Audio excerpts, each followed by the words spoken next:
শেরপুর থেকে নির্বাচনী খবর জানাচ্ছেন সহকর্মী খায়রুল ইসলাম। সালাম স্টিল ভোটের গাড়ি নিয়ে এই মুহূর্তে আমি রয়েছি শেরপুর জেলায়।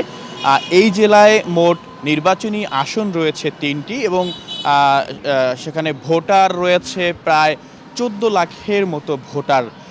এখানে এসে কিন্তু আমরা ভোটারদের সঙ্গে কথা বলেছি, প্রার্থীদের সঙ্গে কথা বলেছি। প্রার্থীরা কিন্তু তাদের নির্বাচনী কার্যক্রম চালাচ্ছে, তবে না সরকারি যে বিধিনিষেধ রয়েছে সেই বিধিনিষেধ মেনেই কিন্তু তাদের কার্যক্রম চালাচ্ছে।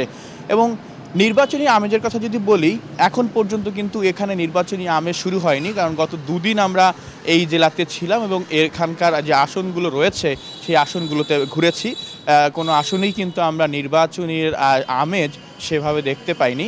প্রার্থীরা বলছেন যে আসলে ২০ তারিখ প্রতীক পাওয়ার পর ২২ তারিখ থেকে তাদের যে নির্বাচনী প্রচারণা শুরু হবে, তারপর থেকে হয়তো এখানে নির্বাচনী আমেজ শুরু হবে। এবং ভোটাররা বলছেন যে আসলে এবারের নির্বাচনে তারা একজন যোগ্য ব্যক্তিকে চাইছেন, কারণ এখানে কিন্তু আসলে নানাবিধ সমস্যা রয়েছে। বিশেষ করে এখানে কর্মসংস্থানের একটি বিশাল সমস্যা রয়েছে এবং তারা বারবার বলছেন যে আসলে এইবার নির্বাচনে যিনি ক্ষমতায় আসবেন তিনি যিনি কর্মসংস্থান এখানকার মানুষের জন্য তৈরি করবেন, এমন একজন প্রার্থীকেই তারা কিন্তু আসলে প্রার্থী হিসেবে কিংবা আগামী দিনের প্রতিনিধি হিসেবে তারা নির্বাচিত করতে চাইছেন।